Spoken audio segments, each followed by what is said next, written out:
not doing might not participate in any discussion or vote of the matter and must withdraw from the meeting room. Any members with declaration of interest? None recorded. Deputation, presentation and questions. Do we have any request for deputation, Rob? No, Chair. Okay, thank you for that. Item 6, minutes of the last meeting, pages 1 to 8. Do we have any comments on the minutes of the last meeting? Are they accurate record of our last meeting? Yeah, are we agreeing to approve? Yeah. Councillor Chuya-Campbell, you have a question, yeah? Yeah, I just wanted to make sure that we are correct, because with the two of us here, 3 of us, that's sufficient, isn't it? Okay. Just wanted to confirm that. Thank you. Thank you for that. Yes, we are correct. Okay, minutes are approved. Item 7. Item 7 is cabinet member questions. Children. Usually, this is an opportunity for us to question Councillor Brabazon, the cabinet member for children and education and families on development within her portfolio. Councillor Brabazon has sent her an apology, but she has also sent a briefing and responses to some questions that were asked previously. So what I'm going to do, I'm going to invite Anne, Director of the Services, Anne Graham, to present. No, are you talking on behalf of Councillor Brabazon? Then if we've got any further question, obviously, that we would like to ask Councillor Brabazon, we will make a note of them and ask them, send her those questions later. Okay, and I will, yeah, please do. Thank you very much, Councillor Gunes. Following Councillor Brabazon sending apologies tonight, she's not here to talk about about her activities of late, but she did ask me to raise four items today. One was the Youth Hub, and members will be familiar with the Youth Hub that's taking place in Wood Green. The Youth Hub is still scheduled to open in the summer. There was a site visit today to the area, and it was really good that children and young people were present. They are the voice who've been co-producing the venue. It is a very large space. The architect was on site who's been working with the young people. He's literally been co-producing all of it with them, the materials, the signage, and so on. And so Youth Voice were there too, as was the leader of the council and also Councillor Gordon, as were youth staff. So there were quite a few of us who were going through the building today. So Councillor Brabazon wanted to let members know about that. The second was about the early years strategy. That's now gone to Cabinet and been approved at Cabinet, and it is an agenda item on today's scrutiny. That too was co-produced, the strategy that's out for consultation with members of the sector. And so it's rich, and I won't say too much because Nick is here to talk about that in depth later on, but it is out for consultation. The third area Councillor Brabazon wanted me to raise on her behalf was the capital programme that we're doing for schools. And this programme started about 3 years ago, and we're now seeing schools that were in disrepair being repaired. 2 sites were visited this week. One was West Green School that literally had the roof taken off. And though the roof, and I was on the site visit too, and though the roof was taken off and the wind was blowing, you wouldn't know it was warm in the school. And the school assistant head who took us around said that they weren't inconvenienced with the works taking place. So it literally was, school activities were taking place on the ground floor, and there was, a parting across where the roof should be, and work people were working on the other side. This is my interjection, that the strength of this artificial roof withstood Storm Eunice. That's how strong it was.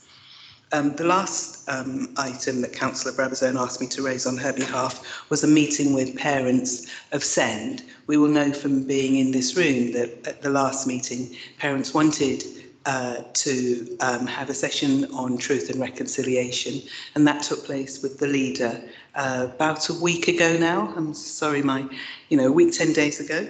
And it was very well attended. It was a hybrid meeting with people in the room as well as on the screen and could speak. And then there were those who couldn't speak because they were observers. So there were many who were in attendance, so to speak.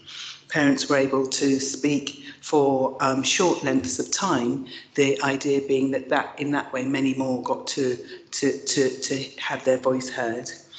Parents spoke about the system, about schools, about health, about children's services, about assessment, wait times, and it was a very rich debate. There was full engagement from our parents. The outcome of that meeting is that we will continue to have further ones, probably on a themed basis going forward.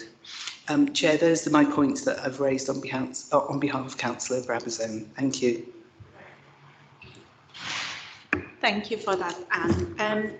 Obviously, normally we would have used this time to ask questions to Councillor Brabazon because she's not here.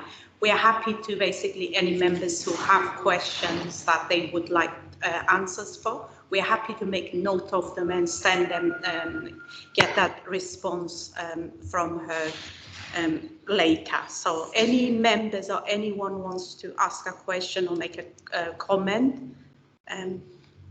Yeah, Lords, I can see your hand. Yeah. Would you like? Yeah.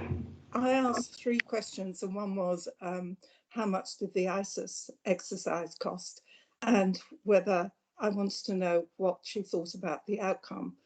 I'm a chair of a school in South East Tottenham, and like other chairs, because we meet on a regular basis, some of us were very dissatisfied with what that project achieved, because we do not feel that we are any further on with regards to the falling roles issue and thereby the financing of our schools, particularly if you take into consideration that if you're looking at a school, you should be looking at a 3-year finance strategy. And at the moment, that's very, very difficult for some of us to do, particularly on the east of the borough. So I'm not satisfied with the answer that she has given, in that she's presenting quite a glowing response, whereas I think some of us are very confused as to what has precisely been achieved. And I'd like that noted. Thank you for that, Lords. Would you like to, what area of your question has not been answered? Do you want, yeah, basically, do you want to ask more question, or you want to elaborate on your question if you feel like your question has not been answered? I think as chairs, we need greater clarity on what the local authority is going to do with regards to falling roles. And we're way into the sort of, the academic year.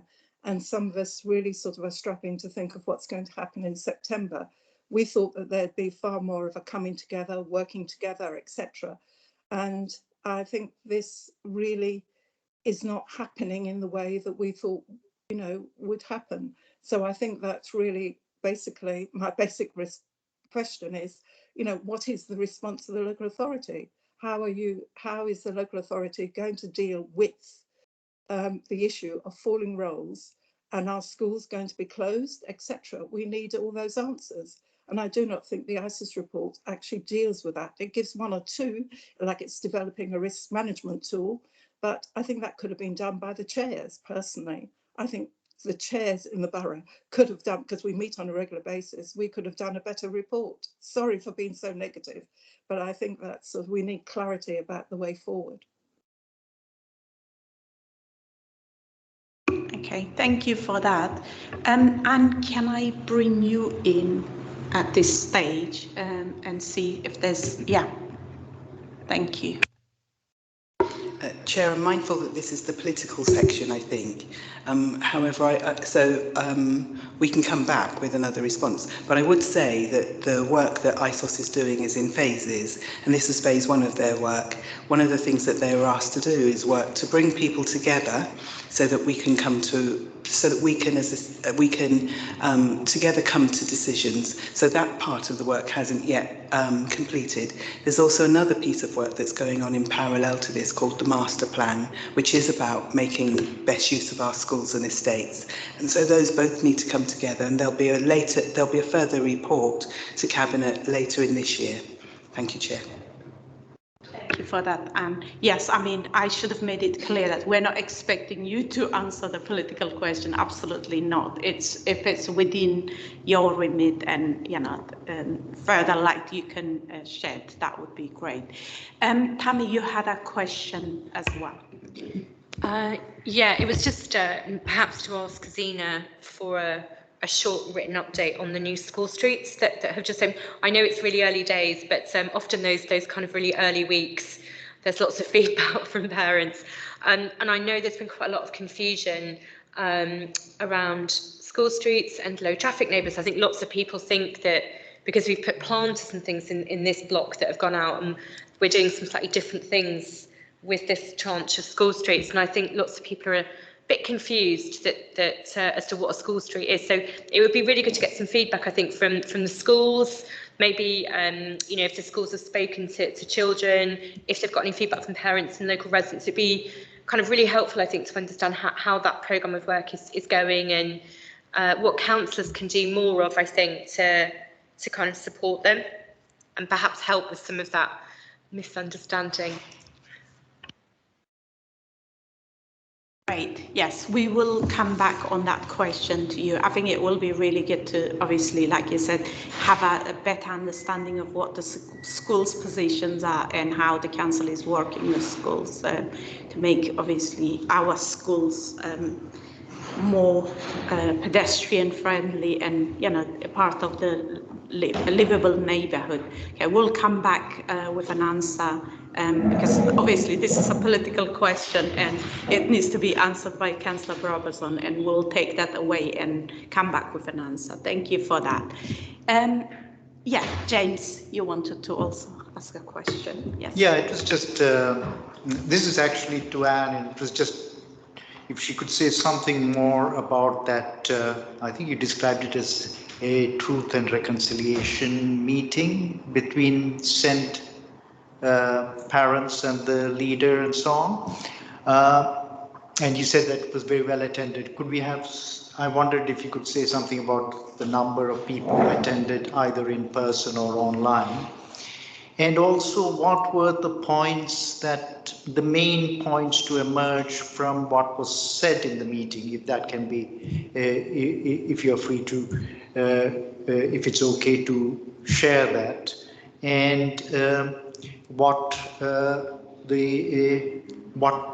is then going to happen with those issues, concerns, points that been raised by the people at the meeting. You said that there will be thematic meetings subsequently. So is it a case that this was a kind of sort of plenary meeting, and then the points from this are going to go to thematic meetings? Just some idea of what happens over the next in the next stages of this process, and what the outcome of it is visualized.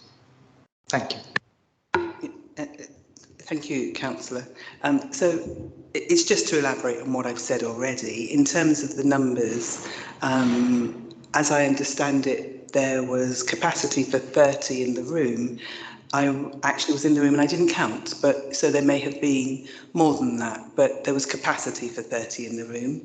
There was capacity for 30 online too, but I will ask that my colleagues online come back to correct the records if I'm wrong on that. So this is from memory. And then I'm not sure the number that were available for observing. So I can't give you, sorry, today the total number. I didn't come prepared for that. But certainly when I was speaking with colleagues, it was that there were 30 in the room and 30 through who could book through Evenright. Is it Evenbright, who could book to be in the room. But we can come back through the minutes with the number of attendees. In terms of the issues that were raised, they were about schools. Parents, as I said earlier, that parents felt that their children's voices weren't really clearly heard in schools. It related to behaviour and how, and I'm summing up, and it wasn't for all, but this is one of the points that was made, that schools and their children weren't always the right fit. I think that's probably broadly speaking, that the behaviour of their children wasn't understood, and so therefore there needed to be further training for school staff, and so those two fit together. Some parents were unhappy that they hadn't got the school place that they had wanted or had asked for a change. Some of that wasn't related directly to school, but it was to do with their EHC plans and what was agreed and so on. There was, as I said earlier, about wait times, that the wait is too long. There were questions about transitions and the point of transitions. So all these points, Councillor, are ones that we're familiar with. We've have been documented in the strategy that we have and are in the action plan that also includes points from the written statement of action. So people who are in the room will be taking notes and, we'll be cross-matching there. But I don't think there was anything that probably everyone in the room hadn't expected to hear. However, we do need to continue to find solutions to those points. In terms of the next steps, it was that we should have themed meetings. So those for example, there weren't head teachers in the room, and that was pointed out. And so, there weren't health professionals in the room. And so it was the room thought that it would be helpful that those agencies and others should also hear directly the voice of parents. Thank you. Thank you for that, Anne. Amanda, I can see your hands up. Okay, maybe a quick question.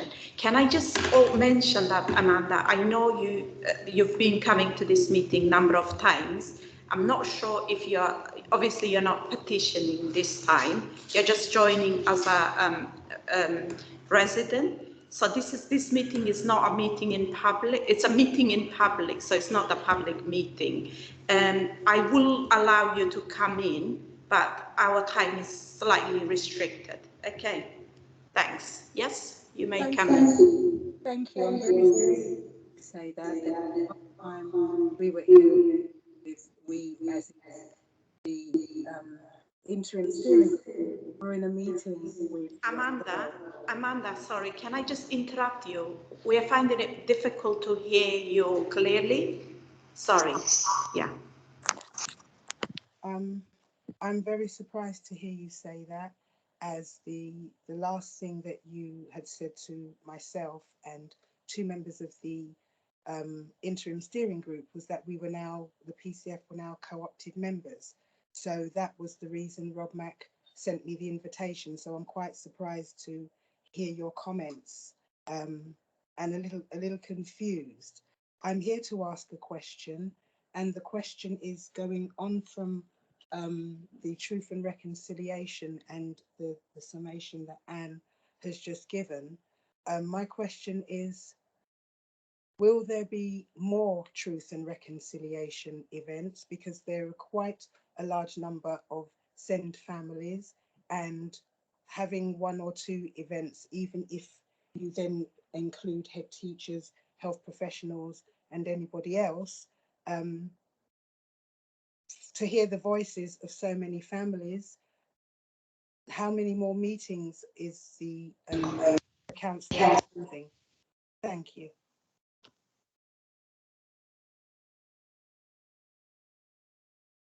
Thank you for that, Amanda.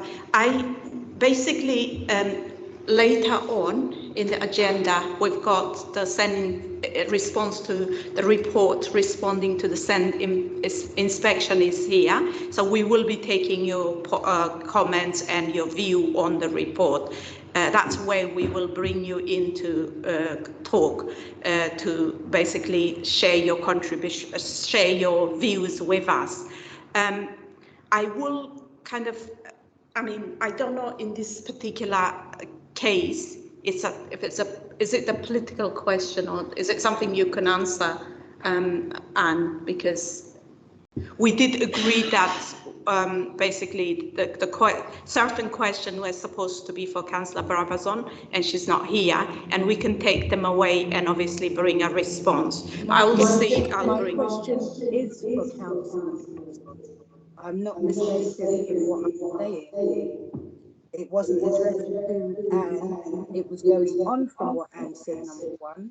And number two, you asked if there were any questions, and on the understanding that the PCF were co-opted members, so the question was asked. So maybe that's something we need to clarify. Yes, on that, Amanda, you're not that officially co-opted member. That's the difference. Yeah, okay. I will bring Anne to respond. Thank you. If you're happy with that, Chair. Thank you for your question, Amanda. And as I said, there'll be future meetings. I don't think that a precise number hasn't been agreed, and I don't think that there will be. We will work with parents through those meetings, going forward, but a precise number wasn't set at the meeting, just that there'll be future meetings. Thank you.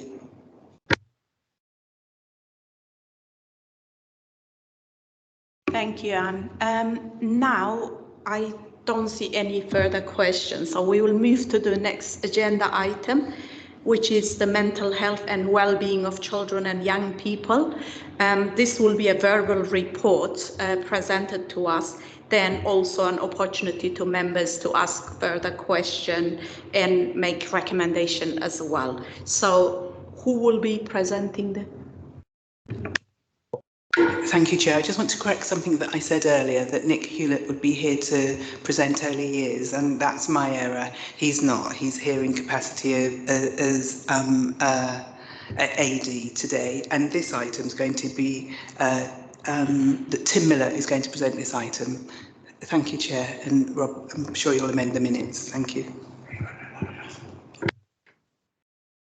Hello, Chair. Thank you. Yes, I'm Tim Miller. I'm a Joint Assistant Director for Commissioning for North Central London and Haringey Council.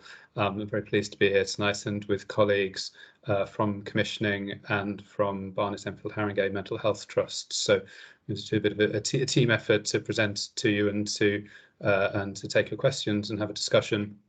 I shall ask colleagues to introduce themselves firstly, if I may, so you know who we all are. Vivian first, and then to Gary, Tina and Jan at BEH, please. Thank you, Tim. Hi, everybody. My name is Vivian Oko. I'm Joint Commissioner for Camz and children, vulnerable children in Haringey. So I work with Tim as well from the NCL aspect of it. I'm going to hand over to Tina. Good evening, my name is Tina Reid and I am the Trust-wide Service Lead for Camz Services in Barnet Enfield and Haringey. I'm going to hand over to Jeanne. Good evening all, I'm Jeanne Foley-Pittini, I'm the Service Lead for Camz Haringey, and I will pass it on to Gary. Good evening everybody, I'm Gary Passoy, I'm the Managing Director for the Haringey Division here at BEH. Good to see you all, and I'm going to pass it back now to Tim. Thanks. Thank you very much. So we'll take you through some slides, and I suppose just to put a little bit of context on this before we start,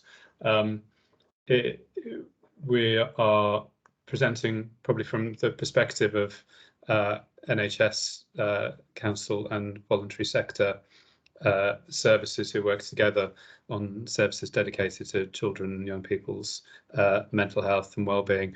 But we recognise and increasingly are thinking and working in a more of a whole system way, and really rely on our partners in education across the council, adults and children's services, and in the community residents and families. So that's very much in our mind as well. So just a few slides to set the scene. There's a lot of information in here. It's a bit dense to see on screen. I'm not sure, colleagues in the room, how large a screen you have to see. So I shan't labour the details of the picture here, and it's many things that you know already. Of course, mental health needs derive from social needs and from deprivation and difficulties people have in their lives in many instances. So Haringey has many of those challenges, and we're working very hard on those, but it sets a scene in which mental health support services are really critical to support our population, and that's very much the case in children and young people's services. We know anecdotally about the impacts of COVID. I think the data picture is more complex around that, and we'll come on to talk of that, but we're very conscious at the moment of the needs to be supporting children and young people as we all emerge from the pandemic. So I'm going to pass on to Vivian to talk to you a little bit about the strategic context and the framework for how we're thinking about children and young people's health and mental health. Thanks, Tim. Can everybody hear me okay? Yeah? Yeah. Thank you. So what you see in this slide, and I believe maybe colleagues have not everybody have probably seen this slide. So this slide, what you're looking at is the overview of I Thrive process. And it's a model, and the program it's really is national program, which is rolled all over 70 countries, 70 cities across England. And the idea of this Thrive process is to improve the services that we provide for children and young people, and is to work with children and young people collaboratively. And the idea is to ensure that health and social services and voluntary sectors are working together to deliver the services for our young people. So what you will see in this model, it actually has 5 quadrants, and it describes how we offer services. So basically, the whole idea is to make sure that it's needs-led service, and we make sure that the services we provide for young people, we don't have a wrong front door, which is really key. And every single one of these quadrants, you would see it's got getting help, getting advice, getting help, getting more help, and getting risk support. And then, of course, the middle is the whole idea is to thrive with young people. And also to make sure that the professionals that deliver this Thrive model, it's mixed. We've got, making sure that the professionals mix. So health and social care, voluntary sector, and the resources are able to meet the choice of our young people, and absolutely making sure that we co-produce with our young people. So that's what this slide is really about. And then the next slide, it's going to tell us about how we're delivering that in Haringey.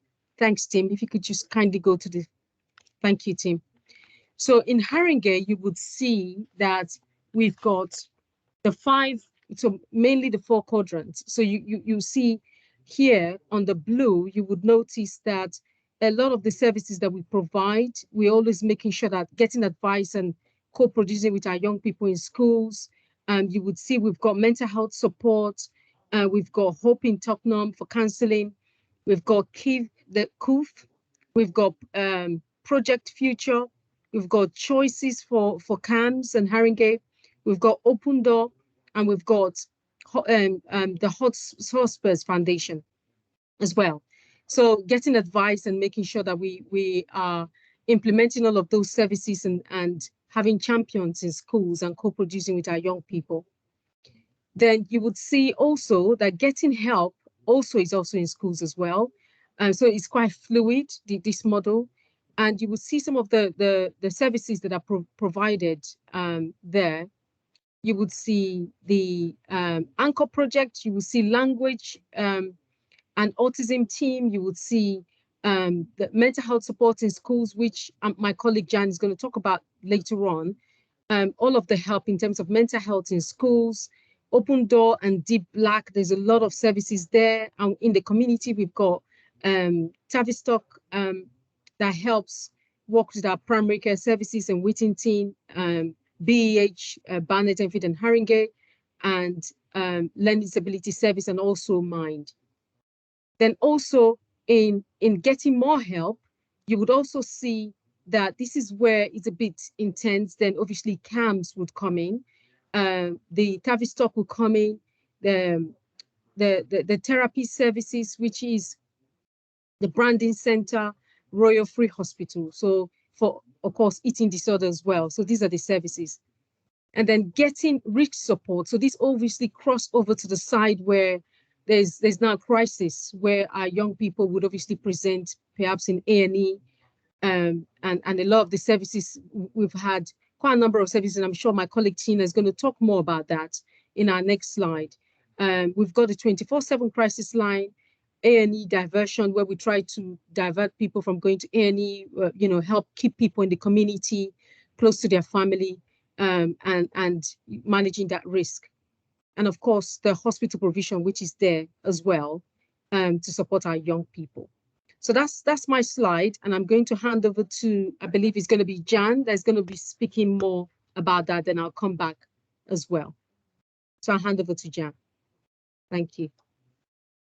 Thank you very much, Vivian. So we have some just some statistics here in terms of the type of children, how many children we're seeing. As you can see, we had a really great increase during the first wave of COVID. And so we started very high on the second wave, and it started to dip. And I think at the moment what we're seeing is that the numbers are starting to get a bit more steady and a bit more in line with what we used to have before COVID. Our main referral sources are the GP, also social care, schools as well, and other NHS providers. So that would be, for example, the Children Development Centre that might do an assessment for autism, and then will also refer to our services. In terms of the presentation that we receive, most of the children that will be referred to us will be for low mood or anxiety.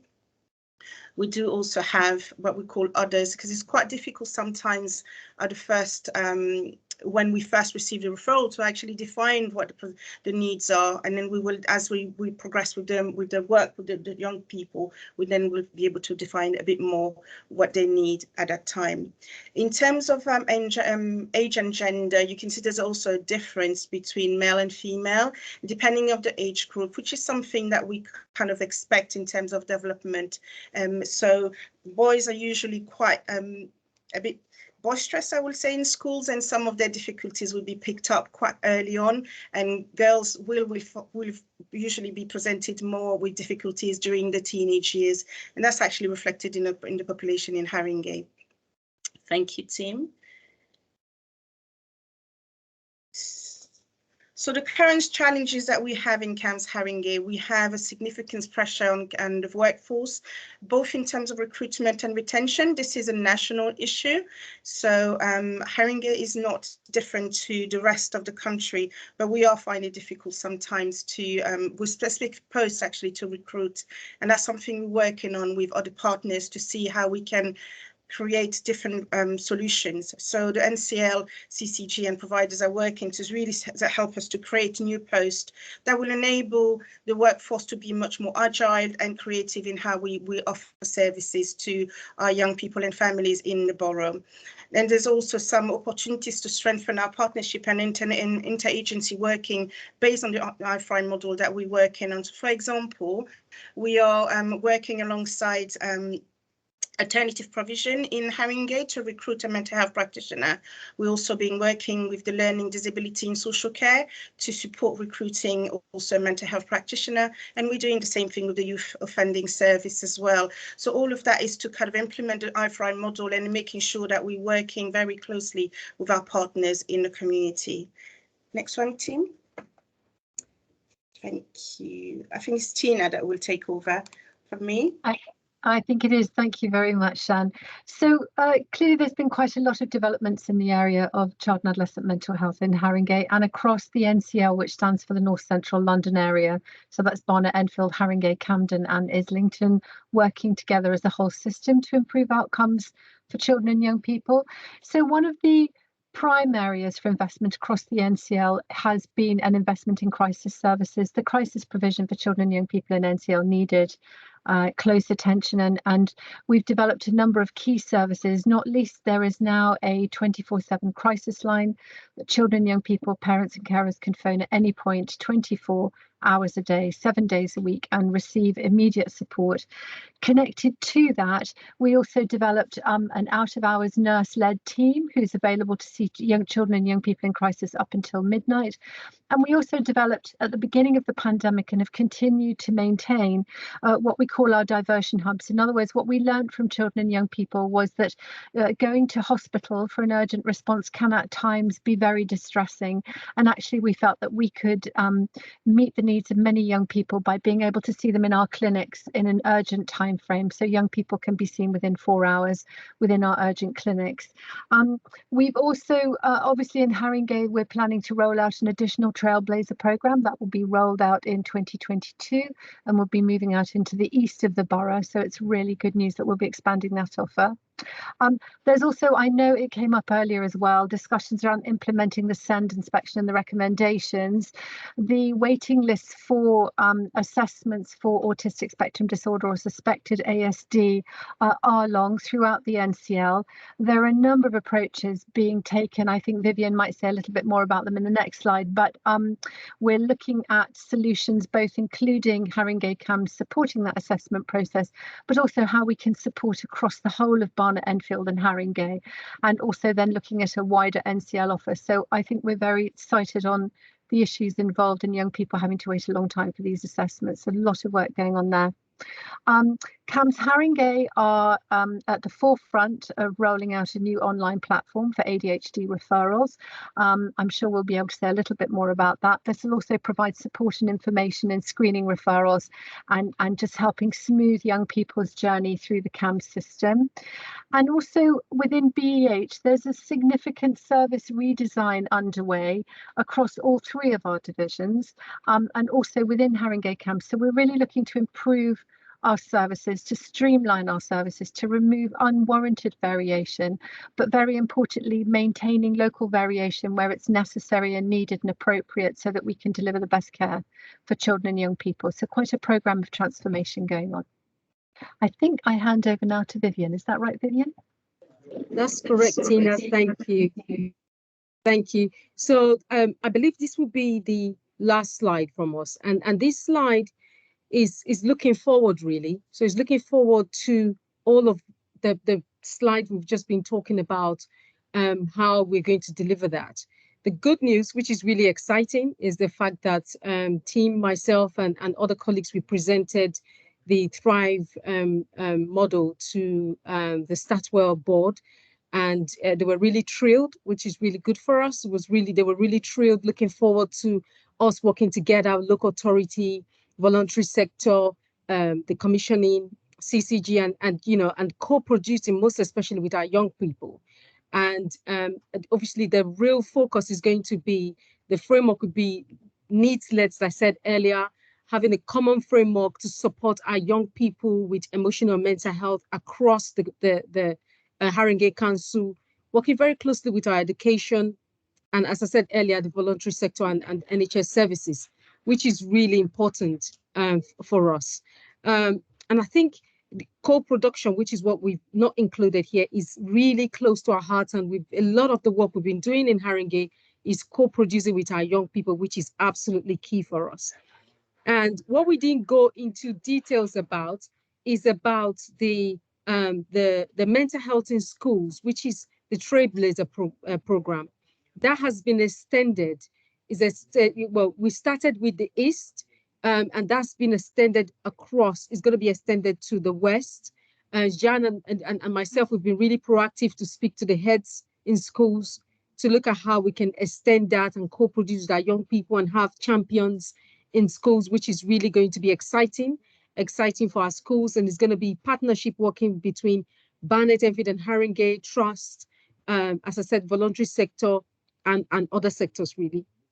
And last but not the least on this slide, it's really about the new care pathway we're going to be having in response to making sure that the services we provide, as I said earlier, co-producing, which is the key with our young people in Haringey, in line with the long-term plan. I'm sure quite a number of colleagues here know about the long-term plan that we're meant to be delivering, making sure that we're working to early implementation, prevention, and integration, which is really key for us. And of course, making sure that our well-being transforming care it's in line with all of the things we're doing. So these are the key drivers that helps us deliver the service for our borough. So thank you. I'm going to hand back over to Tim, who's going to finish us off and then obviously have opportunity for questions. Thank you. Thank you very much, colleagues, for taking us through those slides. Chair, I noted there was a comment in the chat, so happy to go to that or to be directed as you see fit.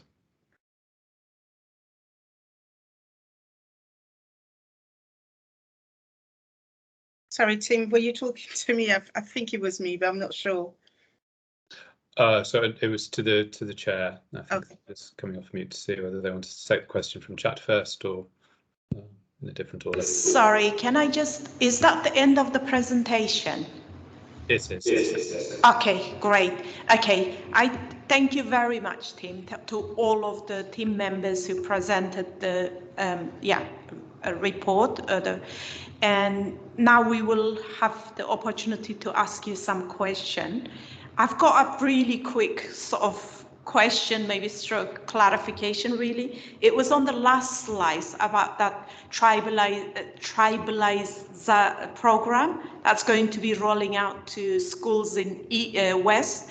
Does that imply that it's already happening in schools in the East?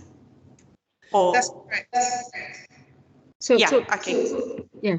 Tim, do you want me to take that question? Then I could bring Jani. Could Jan be, please? Thank you.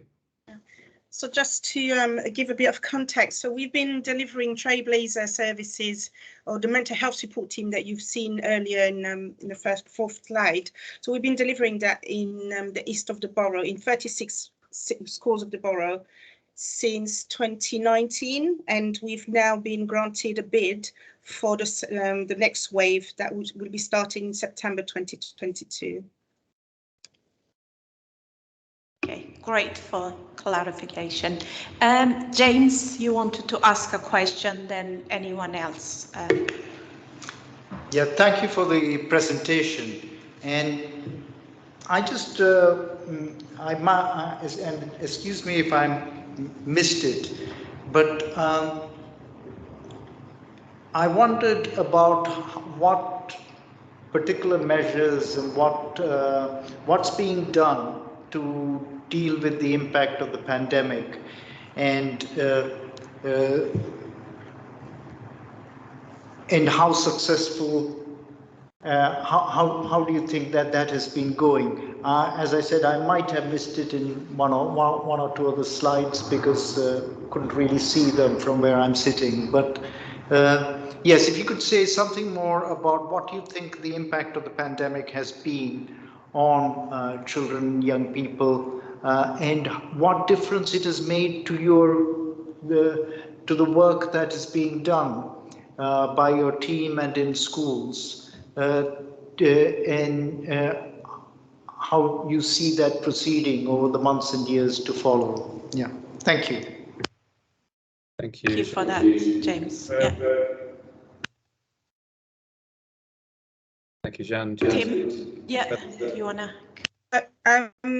So I think we've done quite a few things actually, and Tina mentioned some of it. So due to the pandemic, there was a lot of development regarding crisis services. So the hub, for example, is one of the response to the pandemic to ensure that young people and children have access to services within 4 hours.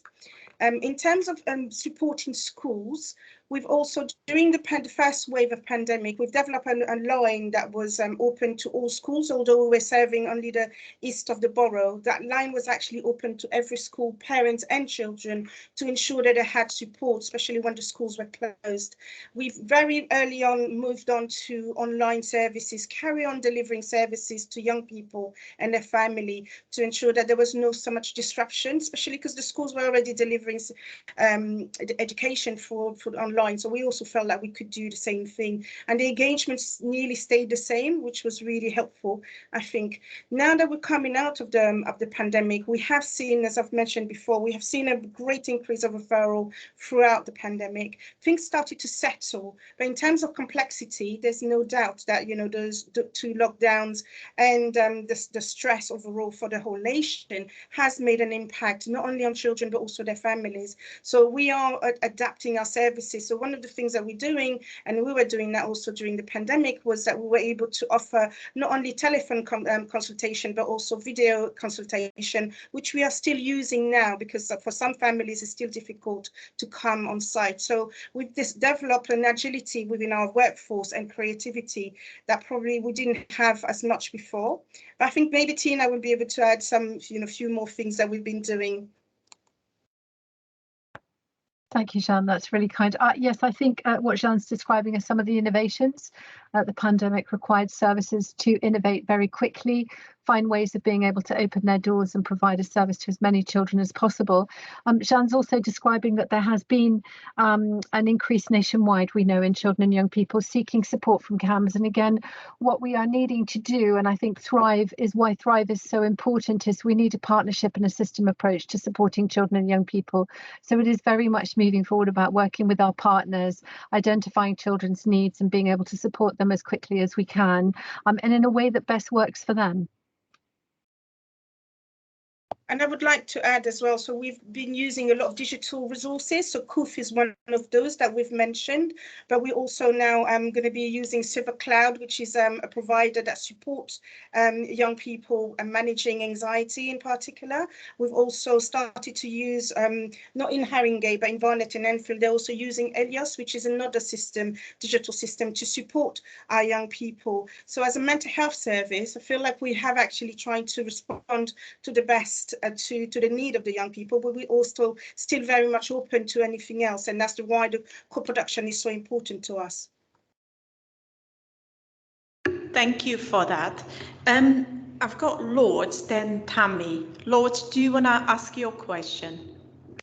Well, before I ask the question, the school where I'm chair, we've worked with Trailblazers, and not only have the children received support, but our parents really have benefited from your input. And I think sometimes we need to really emphasise that some of the schools on the East, it is sometimes the parents that need as much support as the children. But the question is for Vivian. You mentioned the idea of mental health champions in schools. I'm really interested in that because I haven't heard of it before. So would you be able to give some more information or allow me to know where I can go for more information? No, absolutely. Thank you. That's a very, very good question. So the champions in schools, it's you'd notice in the last slide I presented, we talked about the Trailblazer, which is the mental health in schools. The idea of delivering the Thrive model, it's really about, if you look at the Thrive model, the first quadrant, which is giving advice, the whole idea is really co-producing with our young people in schools to then get them to become champions, to now become educating their friends, their classmates, talking about mental health and getting away, removing that stigma approach towards it. So when we deliver the Thrive model, the idea of the Thrive model will help facilitate all of that while we work with the children and the young people. And then as we implement the Thrive, we will implement that and get them to become champions. Oh, thank you. Thank you very much indeed. You're welcome. Thank you for that. Tammy, do you want to ask your question? Yeah, thanks, and thank you very much for such an in-depth report. I'm going to put my parent hat on for a minute. It's my favourite hat.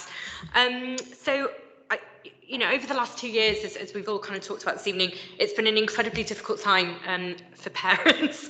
A really unprecedented. We're not experts in any of this, and I think kind of with my own kind of experience of trying to kind of manage my little boy's kind of emotions, the stress of having two really stressed out parents working really hard at home, trying to homeschool, lots of other things going on. And it's kind of really low level, isn't it? At no point did I think, oh, actually my kid needs help. But it was really hard to access. There was no kind of hub for me to go, how do I find out how to talk to him about X? How do I talk about this in an appropriate way?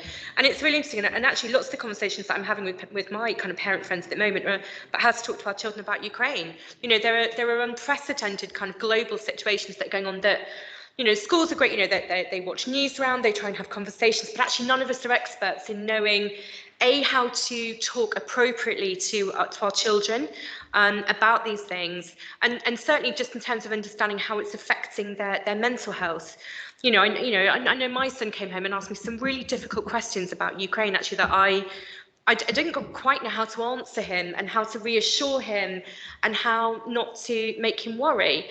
And I want to be able to talk to him, actually. So I suppose my question to you is, can we do more for parents? I think we need help and education. And I also wonder as well, how much of that kind of really low level support are we giving teachers as well? Are teachers able to have those really gentle conversations in classes? Not all teachers will naturally be able to have and to have those conversations. I think they're really, really important. So again, it's kind of, I don't want to add pressure to you, but it's that prevention thing, isn't it? Picking it up so early, knowing as a parent, perhaps when you might need a little bit more help, when your child isn't just asking questions, at what point might they need a little bit more support and help? Where do they get that from? How can school help? How are teachers? It's great to watch news round, but then what happens when they come home and then say, I watched news round today and there was a really difficult thing that we talked about. So it's kind of, how are we connecting all of those things up and kind of, supporting everybody so that hopefully we get children and young people that don't get to a point where they need, kind of that much greater support. Thank you. Great question. If I'm going to, I know Jeanne and Vivian will want to respond to that, but if I may just add something first, one of the things we didn't talk about in the COVID response was that before the return to school in September, not last September, the September before, I lost track of time in the pandemic, something we did, which was really, really popular, was to do a webinar for parents, but for professionals as well, about the return to school and the anxieties people had about that after being in lockdown. And it was co-produced and it was really powerful and it had huge take up. And I think it really spoke to that and was really instructive for us in the appetite there is for exactly those kinds of conversations, that kind of support. We see that on the council website, the children and adolescent mental health and wellbeing pages get a lot of traffic through them as parents, we presume in the main, but perhaps other professionals, probably not so much young people, but some of them too, are searching for information. So as we move into Thrive, it's a way of making that thinking and that support central, absolutely central to how we all work together to support children and young people's mental health and support those around them. Jeanne, did you still want to come in on that? Yes, please. Thank you so much for your question. And the great news is that this is one of the things that we've been thinking about. So looking at the new care pathways redesign in Camz Haringey, one of the things that we do recognise that we want to work closer and quicker in with the community and strengthen our services in terms of early intervention and prevention. So part of our redesign would be to actually enable more community work and start working with those parents and also teachers. So that part is coming very soon. However, in the meantime, we have the mental health support in schools, which actually part of their remit is to train, to offer consultation to parents, to train the teachers as well in terms of emotional literacy. literacy. We also have the Anchor project that is working in a borough that trains schools to, in regards to emotional literacy and how can we ensure that whatever we deliver in school is actually appropriate for those children. What I would say is every school in Haringey has an emotional well-being lead, and if you feel like your child needs some support, or even if you want to ask questions, those are the first port of call that you can talk to. So not just the SENCO, but emotional well-being lead is actually the person to ask those questions. And then what they will usually do, schools will usually reach out to us and then ask us for some support. When we hear that there's a need, we are more than happy to deliver some training. As Tim said, during the pandemic and towards the end of the pandemic, we delivered quite a lot of training for parents, along with them education psychologists as well, to support parents that had loads of questions about how do we manage those anxiety and those kind of low level of behavior at home, but it is quite stressful. So, but also what I would say is Camz Haringey is open. So if you have any questions, if you have any need that you feel like we're not meeting, feel free to drop us an email so we can then, start thinking about what type of services are needed in the community, because we try really hard to respond to the need, but until we know, we will not be able to meet you where you are. Thank you, Jan. So I wanted to just add to that. I'm echoing. Okay, that's better. So I wanted to just add to that as well. So I've had two very important meetings this week, which I'm really excited about to share actually. So I had a meeting with the Haringey Mind, the Mind in Haringey, and we've got a program which I've not talked to Tim about it yet, but I will clarify that. But I know we've got some money coming in that we could absolutely agree with them to roll out programs. This is specific for parents and really exciting. So we're looking in the background to design that program for parents and also for head teachers and teachers in schools. So those are two key programs that we're looking to commission very soon, which we will share. And last but not the least from me, Haringey, the Mind as well, are thinking very much about how they can support young people coming into from Ukraine into Haringey. So we've already started having that conversation as well, and soon all of those information will be shared and will be revealed soon. So thank you.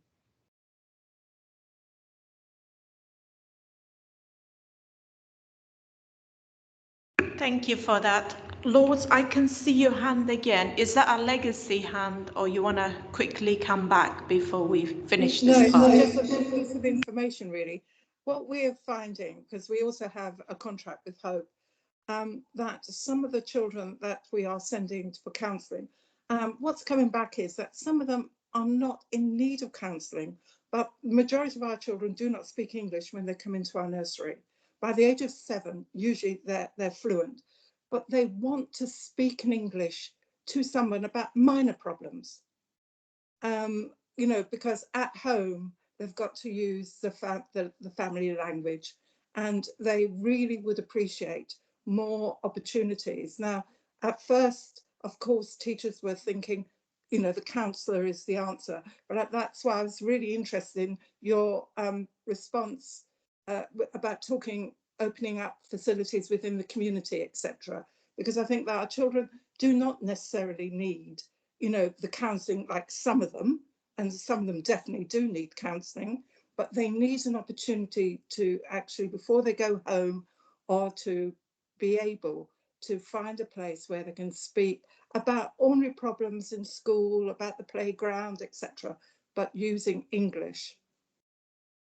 And this is coming from them, coming from the children.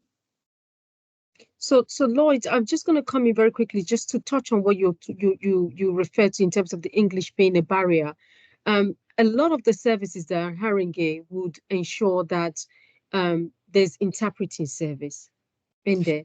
Yes, I mean, we on our school, we have teachers that are fluent in Spanish and Portuguese. So it's not an issue in our school for interpreters, but I think it's the children who are asking for more facilities for them to be able to speak in English about their problems. Can I just ask, which school are you part of? It's St. Ignatius. Thank you. But we don't have problems in terms of, like even during the sort of lockdown, our parents really engaged with remote learning. Our percentages were really, really positive. And I think that was because we were able to interpret everything into either Spanish, Portuguese or whatever. So that's why we got a real high engagement. And our parents really, we've continued because it was so popular, the actual sort of remote learning, because a lot of them cannot afford books, etc. So they were getting sort of, really sort of knowledge into the household that they didn't have before. So they really appreciate it. But in terms of interpreting, we can do that. And we've got programs that interpret, particularly in Spanish and Portuguese. But it's interesting that the children are saying that they really welcome the opportunity of being able to speak in English about problems that could be defined as being problematic and, sort of entry into counselling or, for a referral into counselling. But really, sometimes it's not necessary for that referral to take place. It's something far more, well, less serious, really, if that makes sense. Yeah, no, it absolutely does. So I know that we obviously do the Trailblazer program, and I'm sure Jan will obviously take that back. And if you know the schools, please by all means drop us an email. Let us know. We can facilitate that. But with the programs we're doing in schools, Jan, if you could just note that, isn't it? And then make sure that we ensure that the interpretive services are there in terms of supporting our young people in schools. Great. Thank you very much for your time and for answering questions. And I'm just going to close this part, session to bring it to end. And thank you to all of you. Obviously, you feel free to stay around, but I don't think that's probably what you wish to do. Yeah, thank you very much for your contribution. Thank you. Thank you. Thank you. Thank you. Thank you. Thank you. Bye now. Okay. Item 9. Now it's Haringey SEND Strategy 2022 to 25, an area of SEND inspection, pages 9 to 92. So this is a long kind of report, but the report was circulated way ahead of the meeting, so we all had the opportunity to read and make notes. I'm just gonna, Jackie, is it you who will be presenting this report? Okay, I will bring you in, Jackie, to present the report, but also we will have, we will bring, at some point, we will also bring in Amanda to hear her views and on the engagement and the progress made so far. And also we will be asking questions like from the floor as well as from the co-opted members. The floor is yours, Jackie. Thank you.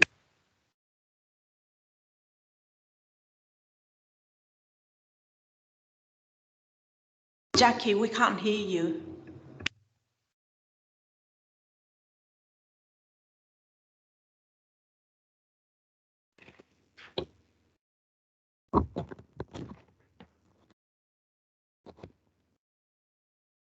Can you hear me now? Can't hear me? Yeah. Yes, we can hear you now. Oh, you can hear me. All right. Apologies, I just changed a connection there. So good evening, everyone. For those that don't know me, I am Jackie DeFalco. I'm the Assistant Director for Early Help Prevention and SEND Services at the Council. And I'm joined by my colleague, I think Tim Miller has stayed on the call because he'll be able to answer any specific questions in relation to health or in particular recommendation 2 as part of the written statement of action. So I know that the documents that you've got in front of you, you've received a lot of information. So I thought for ease, I would condense it into a summary presentation that I'll take you through this evening. The presentation itself provides a summary of the outcome. Oh, I'm so sorry, my mouse isn't working now. Apologies, let me just.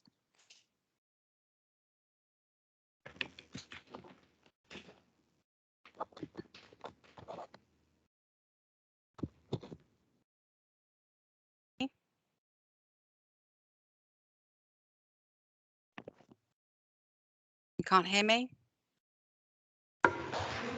Can hear you. Oh, lovely. Okay, thank you. So the presentation itself provides a summary of the outcome of the public consultation, which informed the SEND strategy for the next 3 years. And it also reflects the written statement of action in terms of our response to the findings of the inspection that we had last summer and the progress to date. So starting off with the SEND strategy itself, in terms of how we developed that strategy, we held 6 informal engagement sessions with parents and carers hosted by Markfield over the summer last year. And that was really to inform the priorities that we had pulled together as a result of analysis really of a whole range of information. And you can see those 5 priorities in front of you on the screen. We did a range of presentations to various partnership governance boards, and that was across the education, health and care sector. And then we had a public consultation over a 7-week period on the 5 priorities. In terms of although this consultation ended in November, it came at a point where we had our SEND inspection and we knew that we had received a requirement to produce a written statement of action in October, and therefore we had until December to provide that response. So it made sense to align the 2 together to make sure that the priorities in the SEND strategy completely underpinned the written statement of action, hence the delay of publishing the strategy. However, that hasn't stopped the work progressing in the background. So in terms of the consultation itself, we had just under 100 respondents, and you can see there was a mixture of parents and practitioners, and it was great that one young person took the time out to be able to respond to this strategy itself.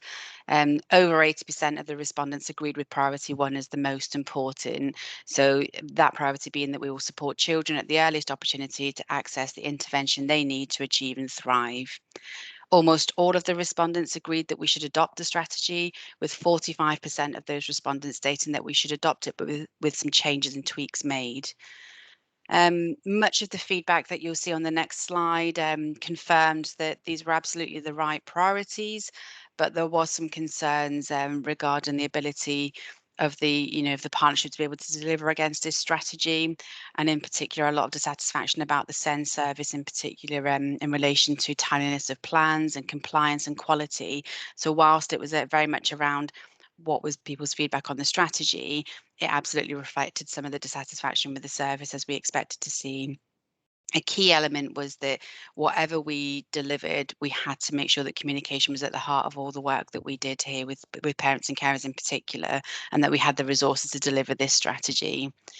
All of the feedback from the consultation was incorporated into the final draft.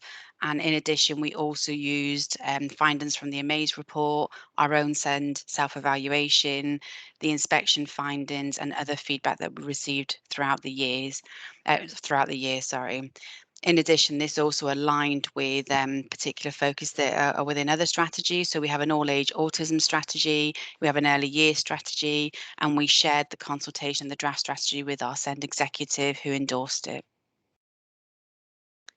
So this slide just gives you a flavour of a summary of the consultation responses that came through.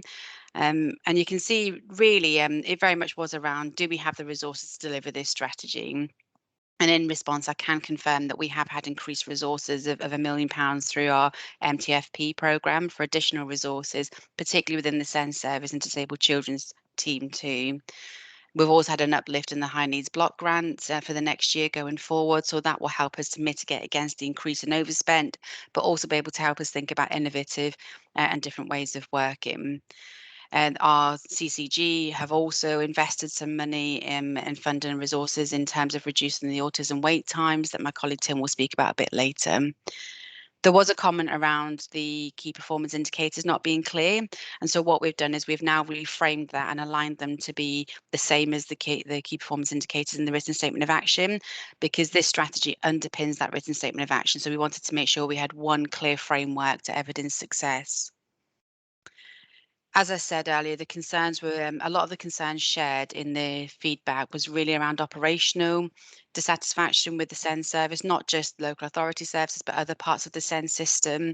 And so whilst it's really clear that we absolutely do need to have a strategy, we also really have to balance that with the operational delivery and service improvement, because that fundamentally is what will create confidence with parents and carers and young people about, our direction of travel. There were some comments in relation to transition, so between primary and secondary phases in particular, and then into post-16, and making sure that that was given sufficient attention within the strategy. That is something we've been working really hard on, and particularly in the last couple of months, there's been a huge significant focus on primary to secondary transition, which has overall ran very smoothly, and we're now working on post-16. So in terms of the strategy itself, it is now a finalised version, and it will be published next week pending any comments from this evening's meeting. And as I said, we're already delivering a lot of this work already. It's just about making sure that we've got a very clear, transparent framework to be able to work to. We'll provide progress reports annually to our SEND executive, and we'll also publish that on our local offer too. So moving us on to the SEND inspection. So it feels like a lifetime ago. We had the inspection in the summer of last year, and those findings were published on the 8th of October. And whilst the inspection clearly identified some strengths, it found that there were significant areas of weakness in our local area practice. And so we were required to submit a written statement of action to address the 3 recommendations that you see in front of you on the screen. So the quality and compliance of education healthcare plans, annual reviews, especially as children and young people transition to adulthood and prepare for adulthood. The lack of partnership work and communication and co-production with parents, children and young people, and that included the local offer was deemed to be of poor quality. And then the 3rd recommendation is to address the unacceptable waiting times for autism spectrum assessment and the support whilst waiting for a diagnosis. So I know that you will have seen some of this information before from a previous presentation that I brought to Scrutiny, but I thought it was important to share this slide again because I wanted to really emphasize that we're not starting from, a zero base or starting from scratch. There's been a lot of work that has been undertaken over the last 18 months, and these all align with the priorities, align completely with the written statement of action. So if I take an opportunity to share some with you as an example, so within priority 1, we implemented a restructure of the statutory assessment team and increased the education healthcare officer role by 100%. So we've gone from 6 to 12 officers, and we've actually increased that by a further 3 going forward. Within priority 4, we commissioned the Bridge Renewal Trust to set up and support and provide support to the Haringey Parent Carers Forum, and I'm delighted that they've got over 70 members of that forum now and grown from strength to strength. Within priority 5, we insourced the travel buddy service. So we brought the service in-house to the council to provide travel assistance to those young people to travel independently to their place of learning.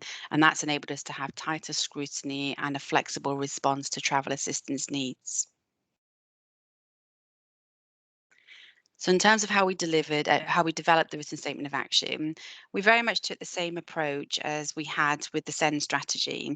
So we made sure, first of all, that it had a close interface with existing strategies. And you see those on the screen in front of you with a hyperlink, and that takes you straight to the strategy where you can compare that strong interface between the two. We did the same as the SEND strategy. So we used the feedback from AMAZE, we used the feedback from the SEND strategy consultation events. We also looked at feedback we'd had over the year, and then we undertook 6 quite large workshops with a range of providers, agencies across education, health and care, and our parents and carers in November. And there was 2 workshops per inspection recommendation, really to think about, what did we think about the findings of the inspection? What did we think the actions needed to be? And then it was a case of who would deliver those actions? What were the timescales? What would success look like? How would we know that it's achieved what it's meant to do? And what resources did we have to support that? We particularly have more to do in terms of ensuring children and young people are involved in our service delivery moving going forward, and that's something that's a key focus for us. So in terms of the key actions within the written statement of action, this is our attempt at doing a plan on a page. It's a very long document. I think the written statement of action is in excess of 30 pages. And so recognising that particularly, you know, children, young people, and some of our parents and carers would just want to see a snapshot of what are the outcomes, what have we already done, and what are we looking to do in the next 3 to 6 months. So we've published this on our local offer as a summary version alongside the full version. We also have a dedicated section on our local offer called the SEND Transformation Programme.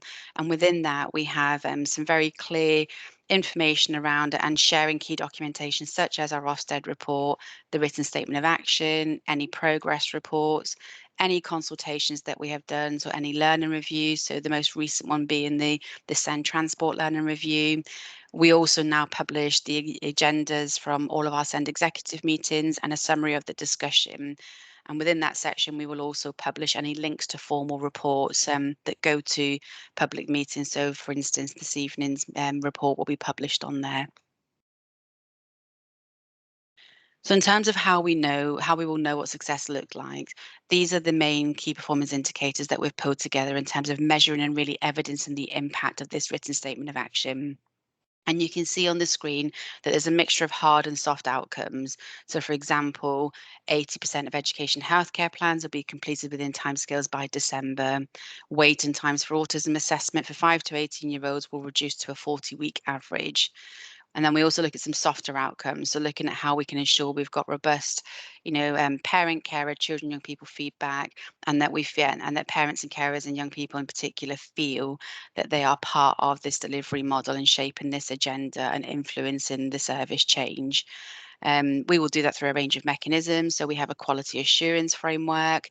We will be developing a youth forum. We'll be recruiting a full-time youth participation role for across the children's services, but they will have a focus in supporting and developing a SEND Youth Forum. We will also be doing a range of events and also a survey, an annual survey with parents and carers. So in terms of the governance arrangements, so both the strategy and the written statement of action will be accountable to the SEND executive, who will have the responsibility to provide that robust oversight, scrutiny, challenge, and ensure its implementation. Within the SEND strategy, we have 4 subgroups. So one is preparation for adulthood. The second one is an education healthcare plan improvement group. The third one is a health subgroup. And the fourth one is co-production, communication, and local offer. We will also have the Children and People's Forum that I talked about with the new youth participation role that we're looking to recruit and start in June. And then we also have our Parent Carer Forum. So our Parent Carer Forum is our main way of how we will go to engage parents, amongst other ways. But we have 2 representatives. So Amanda, who's the chair of the Parent Carer Forum, and the vice chair are members of the SEND executive. And we also have 2 members of the Parent Carer Forum on each of the 4 subgroups. And that really is about how we are driving forward the actions within the SEND strategy and the written statement of action to ensure that they are achieved. So I thought it would be helpful just to let you know about some of the progress that we've made to date. So I won't read all of these out, but I'll pick some of them to talk through.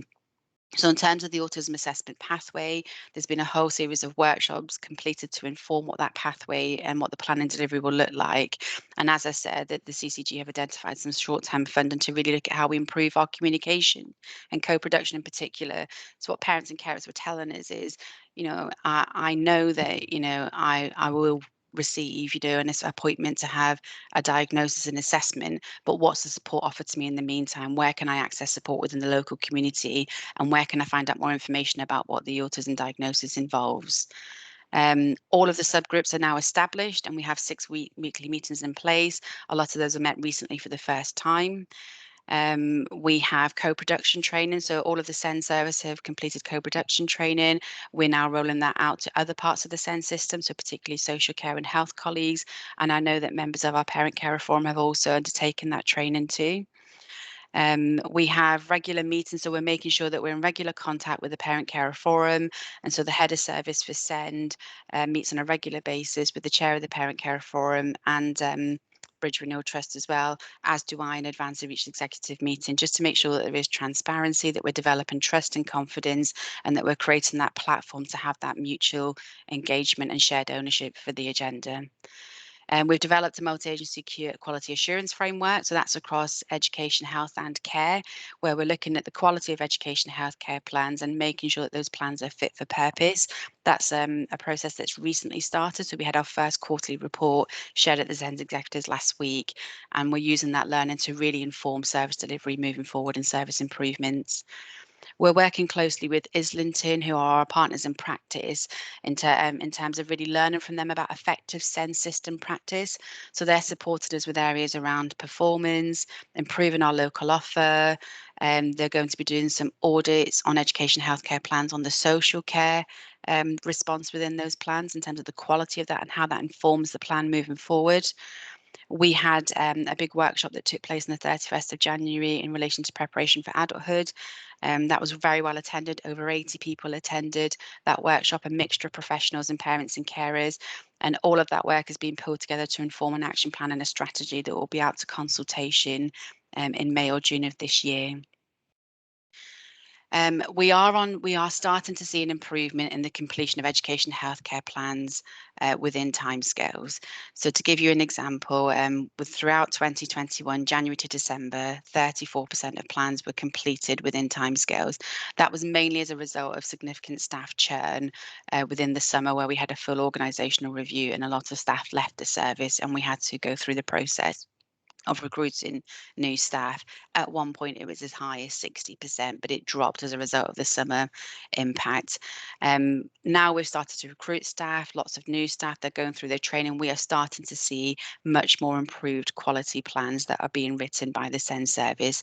So for 2022 to date, so January, February and up to today's date, it's 27%, but within the month of March it's 41% as of today. So that shows that the rate of approving plans is increasing, and since January we have issued 107 new education healthcare plans. So we're working through the backlog, which is what we expect to see, and we're happy with the progress that's being made. In relation to the reduction of waiting times for autism assessments, so we have a baseline of 70 weeks, and the data for January has shown that has reduced to an average of 56 weeks waiting. Still nowhere where we want to be. We want that to significantly reduce further, but we can see that the investment in that area has led to a successful outcome of reducing those waiting times. We've also worked closely with our schools and our SENCOs to develop something called the SEND Support Guidance document. And that document has been published in the last month or so and shared with all of our schools. And it's very much around how do schools embed an ordinary offer of education where they're supporting children at an earlier stage who either have SEND or emerging needs, thinking about all the different ways that they can support children within a mainstream setting before they look at whether they need to use specialist support. And then, as I said, we've created the SEND Transformation Programme page within our local offer. And I think what that has done in particular has given great transparency to our parents and carers in particular, and that will help improve the confidence and trust in terms of us reporting progress today and how we are doing this together in co-production. And that I've come to the end of my presentation. So at this point, I'd like to offer any questions. Great, thank you so much for that, Jackie. And I just wanted to basically say that I really welcome this strategy, and I think it's and thank you for presenting. We are going to move to the question shortly, but I've got like a couple of really short questions.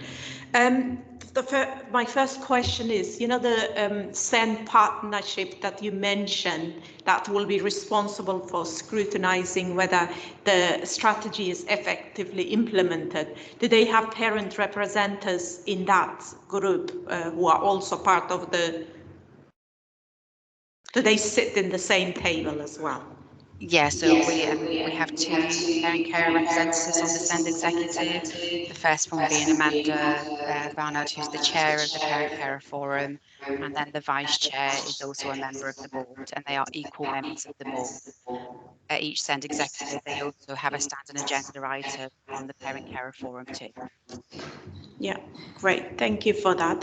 Secondly, I wanted to ask slightly a broader question in terms of, it did mention that basically the area of transition is still an issue in some part of the report, but this also came out in our meeting, the committee's meeting with the parents, carer representatives, that there is a weakness in the system, like when children are turning into becoming adults and the services are all of a sudden either disappearing or becoming not clear, like there isn't a clear pathway of the support from child to adult and that transition. So I just wanted to say that obviously it's not entirely within the remit of this panel, but we did suggest that maybe if it will help in future, there could be a joint adult scrutiny panel with children scrutiny panel jointly doing a piece of work in that area to make sure that there is enough services, or the transition is kind of as smooth as it could be, or the services to support young people at that time, because this came out with the parents. I just wanted to basically take your view on what is the strategy saying about that area. Yeah, I absolutely agree that transitions to for young people in terms of transition and preparation for adulthood is a key area of development for the SEND system moving forward. And that's why, although you don't see it as a standalone action within the written statement of action, it is within our SEND strategy. And the way that we've responded to it is to develop a standalone preparation for adulthood strategy. So we had the workshop on the 31st of January, which was very well attended, over 80 attendees. And from that, we completed a self-assessment using the Council for Disabled Children's self-assessment tool on how well are we preparing young people for adulthood. And that has brought out a huge area of development, really, particularly around independent living, transition to adult services, transition to employment and apprenticeships. So we've got 4 or 5 subgroups that have fell out of that piece of work, and an action plan is being created alongside a preparation for adulthood strategy that will go out to consultation, a short consultation in May, June. And the reason it's short is because parents and carers and young people have been telling us for a long time what it is that they need, but we do want to make sure that we reach all parents and carers to be able to have a view on this strategy. It's certainly something that we could bring back to a future scrutiny that you could see before it goes out to consultation. And I think it's a really good idea that if there was a proposal to join up with adults scrutiny, that would make sure that we cover that transition phase really clearly.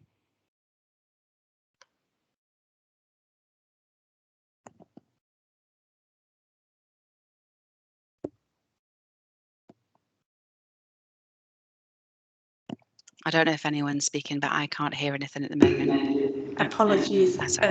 Any question from members and co-opted members?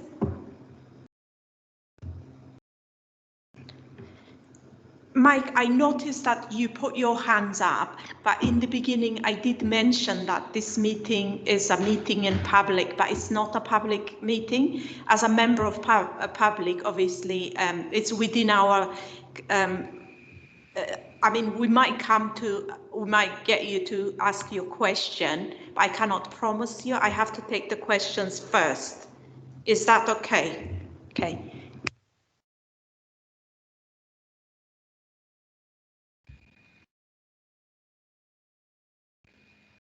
Do you want to ask your question?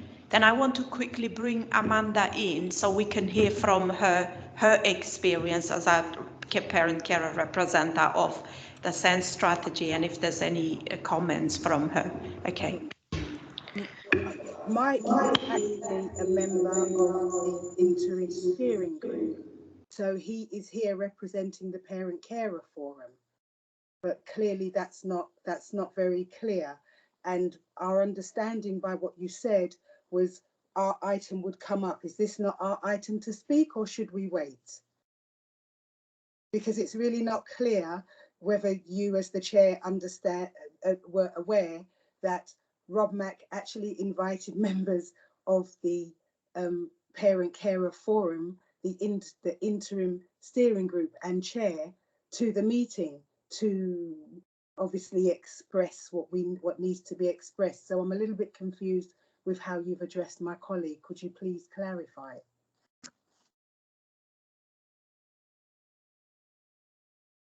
Apologies, Councillor Goodness, you're on mute.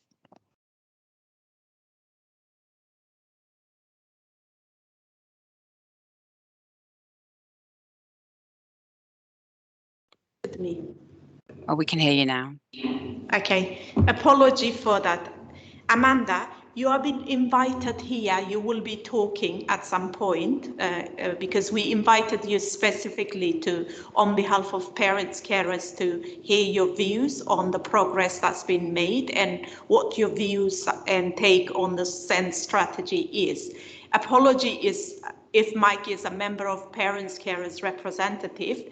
Even if he is, it's basically we need to allow other people to speak. As I said in the beginning, this is not a meeting in public. This is a meeting in public. It's not a public meeting. The level of participation is limited to co-opted members and also the members here. But obviously, when we finish taking the question, when we hear you, then we will bring Mike in to ask his question. Or if he wants to make a brief contribution, he can do that. Is that clear?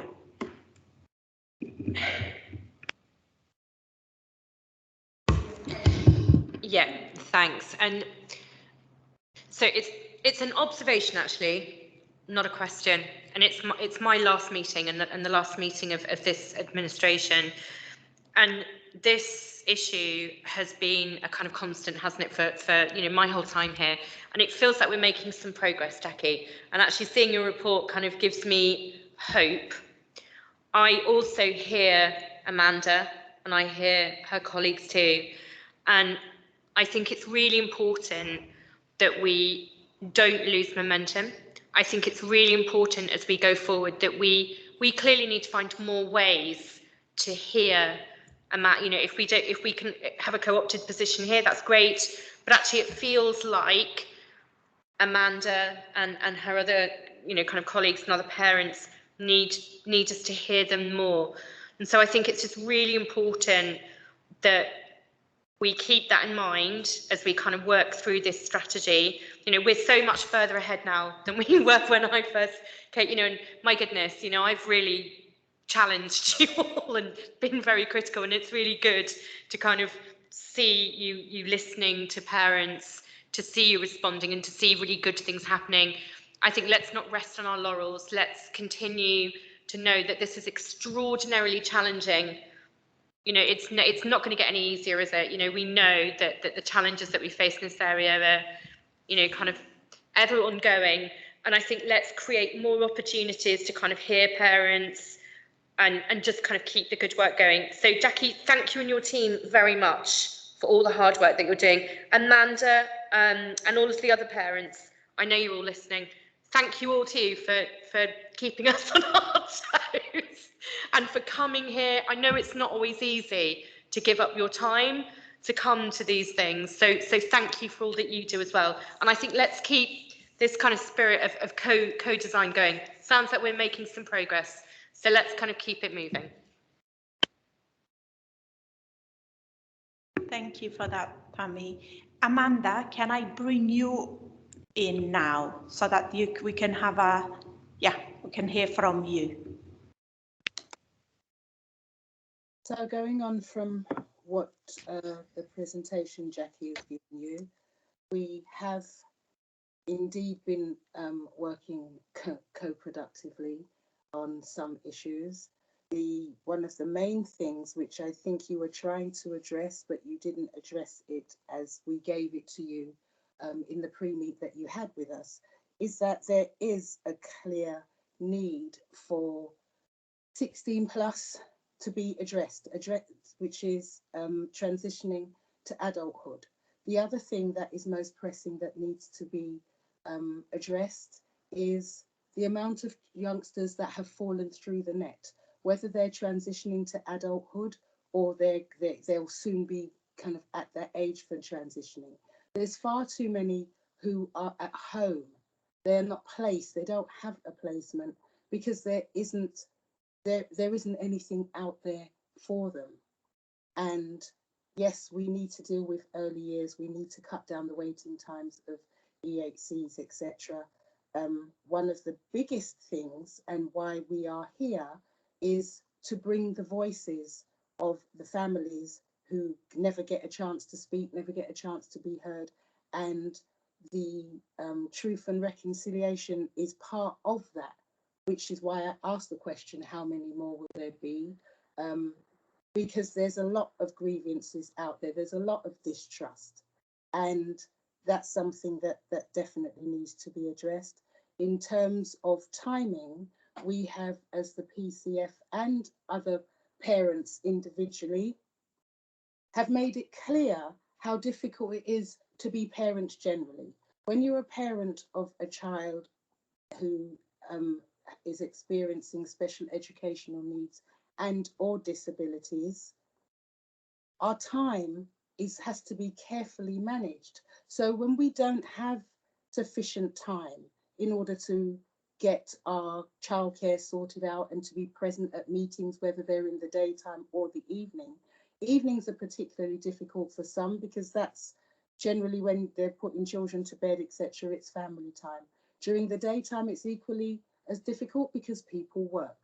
But then giving parents and carers insufficient notice as to when things are happening, events are taking place, not giving us enough time to be able to organise ourselves or even have a voice or an opinion, because maybe the parents haven't been able to get their voices heard through the PCF for one reason or another.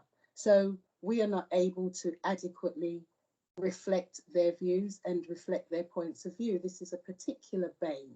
When the local authority arranged with external agencies, it would be really courteous to say something like, you know, we do have issues with engagement and trust. So, you know, we want to do this body of work, but we are in a position where we have to give parents at least 21 days notice, rather than continually having to hear from parents as well as from the local authority. What we hear is, we're sorry, we are endeavouring to do better, but it's because this was the date that was given. Clearly, there's lack of communication between the local authority and the external agencies that they are trying to engage with to do a body of work co-productively with us as parents.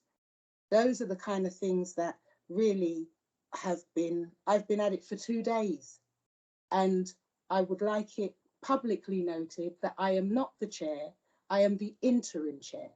This miscommunication of title, as simple as it is, causes problems everywhere. So in terms of what my feedback is and my team, I would like to hand over to Mike, because I'm sure, Mike, you have some things that you would like to also address that maybe I haven't done. Thanks. Well, I don't think. Thank you for that, Amanda. Mike, do you want to come in now? Sure, thank you. I don't think I could put things any better than that. What I would say, if it needs to be crystallised further, is that there are 3 members of the current steering group of Haringey Parent Carer Forum who attended the last scrutiny panel meeting. I'm not one of them, Amanda was. Those 3 are crystal clear that the Parent Carer Forum has co-opted place or places on this scrutiny panel. So if I am just a random member of the public with nothing better to do on a Tuesday evening, then all I can do at this point is suggest that that issue is given the necessary scrutiny before the next scrutiny panel meeting. With regard to Jackie's presentation, I have a question to ask that may be too belated because it's funding related, and obviously we're a couple of weeks from the end of the financial year here. You talked a lot there about obviously Markfield in particular, and the sort of the intrinsic level of involvement that they have in delivery of the SEND strategy. As someone who's worked a lot in the voluntary sector, I'm conscious that there are other organisations, Bright Stars spring to mind as one who consciously or subconsciously contribute to the delivery of this strategy as well.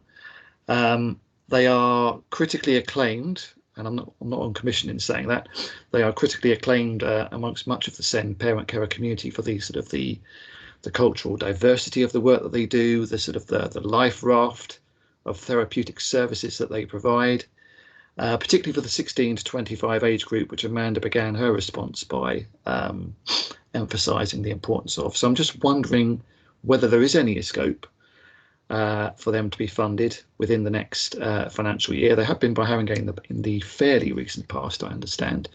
Whether there is any scope for them to be supported financially within the next financial year, because of, as I say, how reflective they are of the SEND community as a whole. Thank you. Sorry, before I bring Jackie in, can I just make a clarification?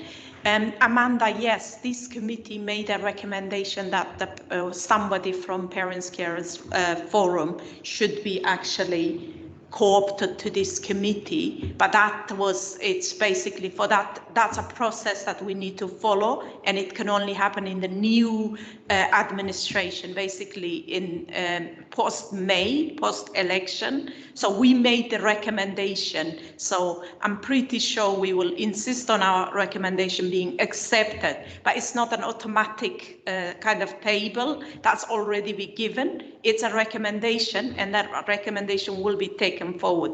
I think Rob wanted to come and make some give some further clarity, because apologies if it was completely not explained to you and it wasn't clear at the beginning. I think you've addressed the point. It's something that we normally do the appointments at the start of the year, and we got local government elections on the 5th of May, so it will be something to be considered in the first round of meetings after that.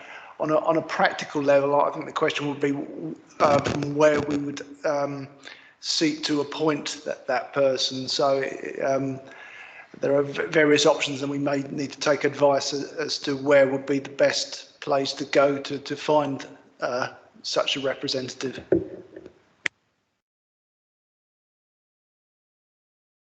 Jackie, do you want to come in to respond to some of the question?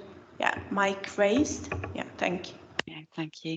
Yeah, thank you, Mike. I think it is difficult to say that what we could commit from the next financial year's budget, which starts on the 1st of April, for anything that we haven't already committed to. But we do obviously commission a range of services, so Markfield, Bridge Renewal Trust, Haringey Education Partnership in terms of workforce development for schools. So we've got a number of commission services in place. What we are going to be doing, though, is we'll be working closely with our CCG, so with Tim in particular, to develop a joint SEND commissioning strategy, and we want that to be jointly across the local authority and health to really understand what is the need, what is the demand, and what are the types of things we need to commission going forward. So it may be that we look at extending that to the wider voluntary sector to support that work. I haven't heard of Bright Starts, but it's definitely something that I'll look up, so thank you for raising it tonight. Thank you. Lords, you've got a question as well. Do you want to ask your question? I mean, before I ask my question, I think that I want to sort of say that this whole thing about sort of, I honestly, like Amanda and Mike, thought that we were going to offer, a co-opted position to the PCF. Now, I didn't realise it was a recommendation, and that was not explained at that time. And I think that sort of we deserved that explanation at that meeting or other meetings, to say that had to be a recommendation, etc., and how recommendations then go forward, because that was never explained. So I'd like to sort of, I think that sort of, in some ways we're at fault for not doing, that explanation, or in some ways being more aware of the process of how you recommend for people to be co-optees. But I'll go on to my questions. Jackie,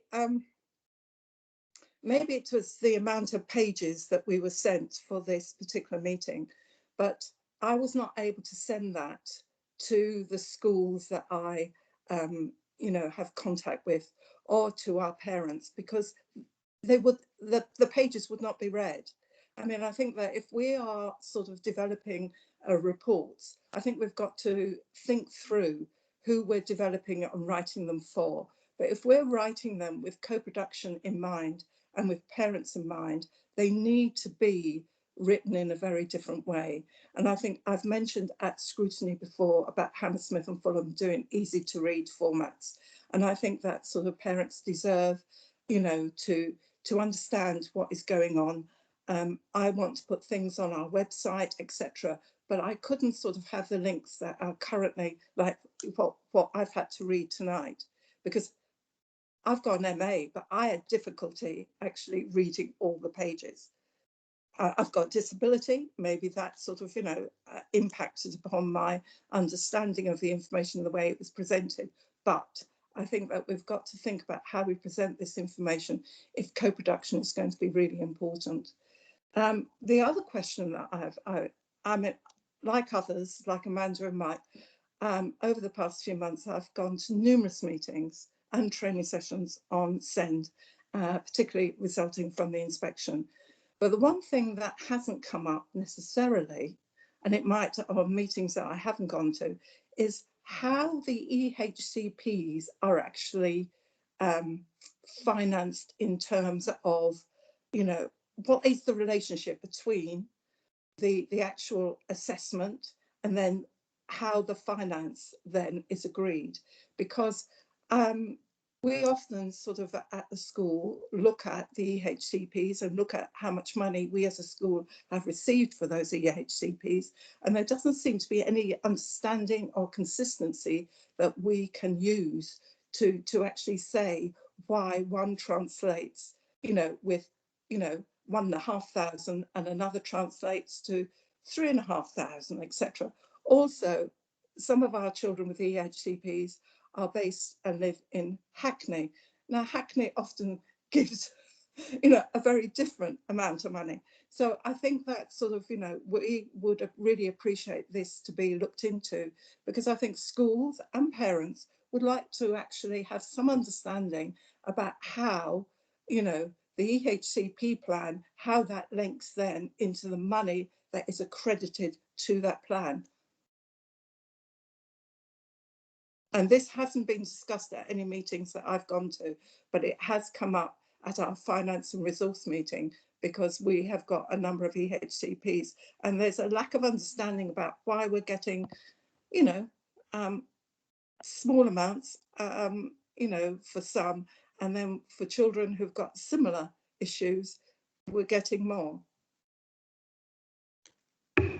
Okay, Lords, before I bring Jackie in to respond to your questions, I just wanted to make the clarification again that it was a recommendation. We always mention that because it's not automatically within the remit of this committee to appoint a co-opted member.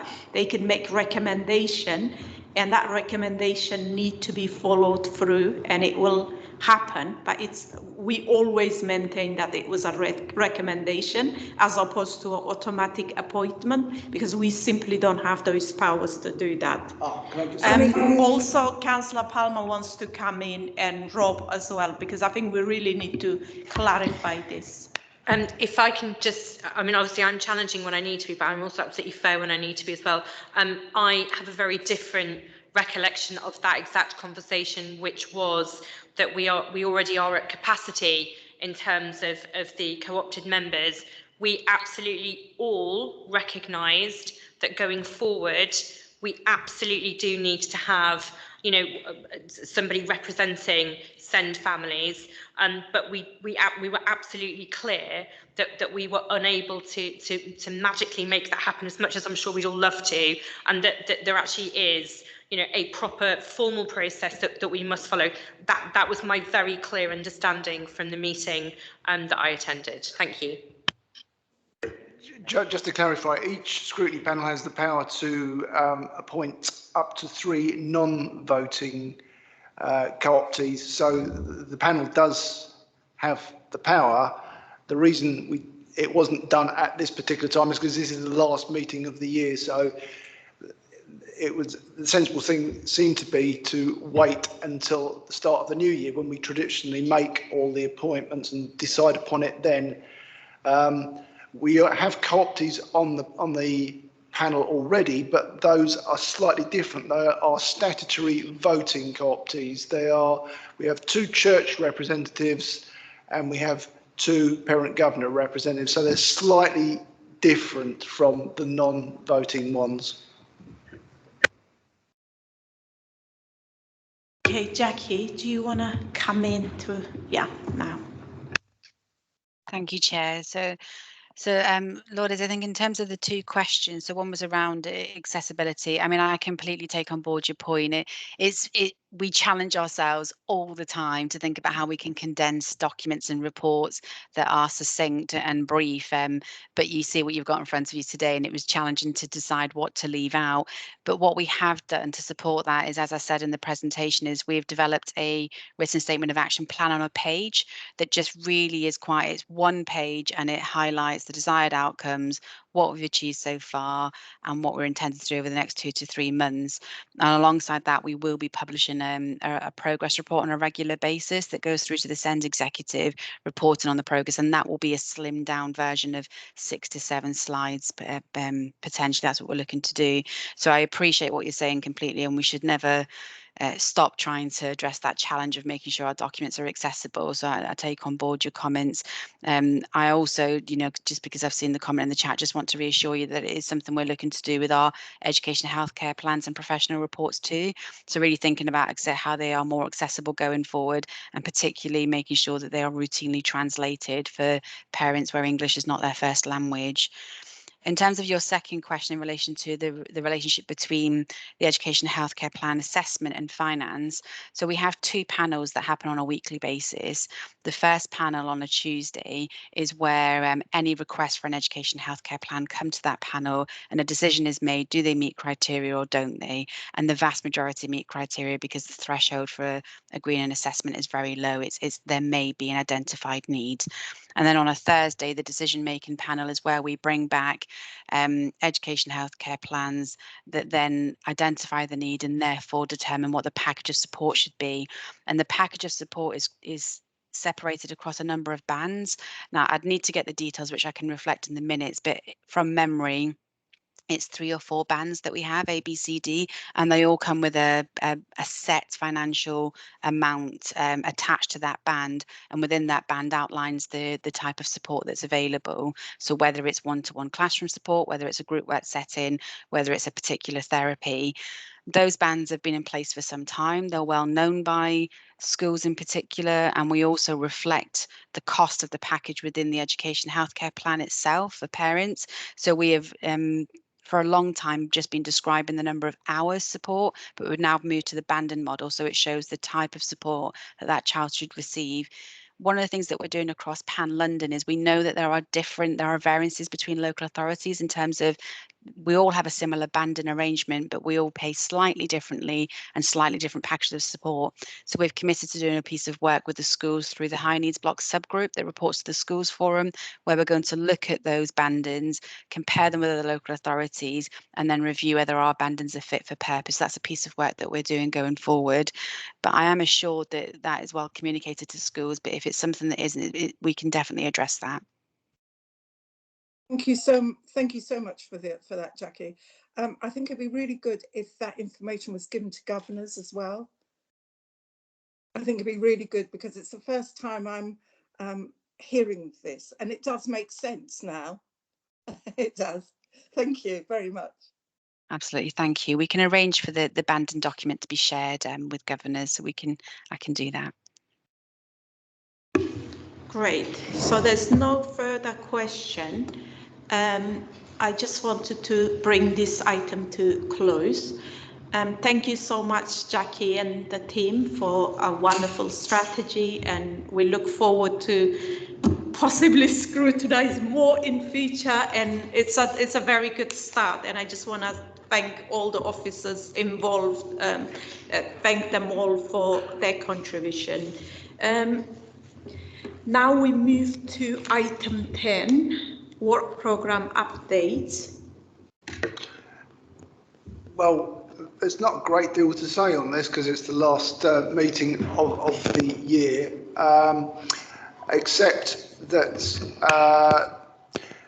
the first meeting of the new administration is due to take place in June and July, and bearing in mind the delays that are likely to occur with the appointments and training and so on, in order to make sure that the meeting can still go ahead, it would be useful if the panel could give some feedback on the items that should be prioritised for the first agenda of the new panel.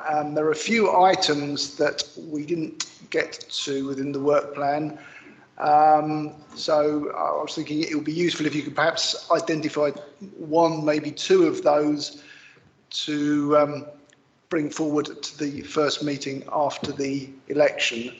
The items that we didn't get to were send transport, kinship care, engagement with young people, stop and search, and youth offending service interventions with young people and their effectiveness. So any thoughts on those? I think it might be good to bring the send transport, because obviously we've done this, we've just received a comprehensive report on a new strategy, where we kind of have a really good understanding of what exactly is going on the other side of the, then it will be a complete kind of a scrutiny of the entire service. That's my view. Obviously happy to listen to recommendation from colleagues.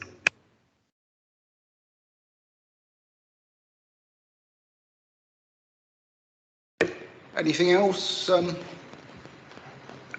Any other issues that you think it might be worth flagging up?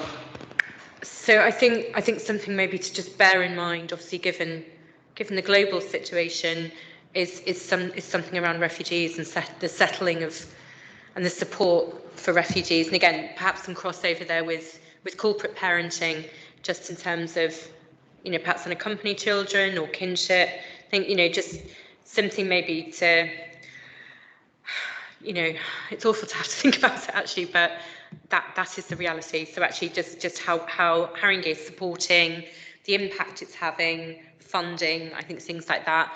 I think I'm always going to be an advocate of more work on stop and search. I think, again, it's an issue that isn't going to go, you know, the more we kind of highlight it and the more work we do, the more we understand it.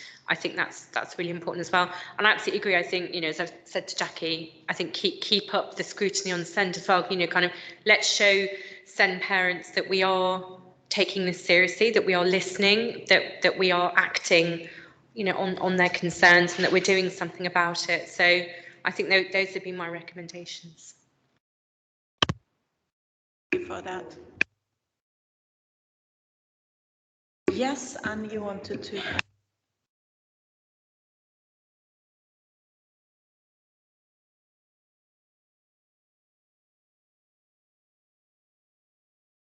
Apologies, just to make you aware, no one online can hear anything. Oh, we can now. My apologies. I was saying that we've had two, the recommendation is for the first panel of the next meeting. We've had two items today and we've been able to spend time going through them. And so if I may, Chair, that we take the SEND transport and support for refugees so that we can, they're probably the most developed and relevant in context. Thank you.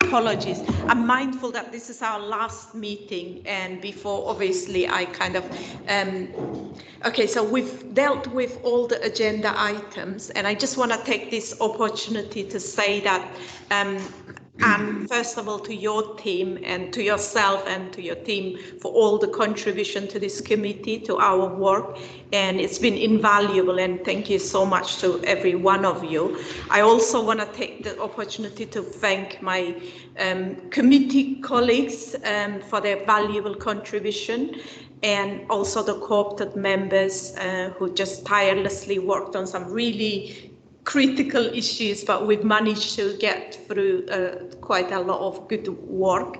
And yeah, I just want to thank every one of you for doing all that hard work. And also last but not least, Rob. Without Rob, obviously this work will not have happened, and thank you so much to all the support throughout. Yeah, thank you. I will now take your Tammy. So I would just like to ask my fellow committee members to move a vote of thanks to the chair of the committee. I was saying to Rob, actually, I think James, we've been here for the whole 4 years, haven't we? Myself, you, and Councillor Dixon. It's been it's been a very interesting 4 years. I think we've had 3 chairs, and it's not an easy task to chair scrutiny. So if I could ask my fellow colleagues to thank you too for your hard work.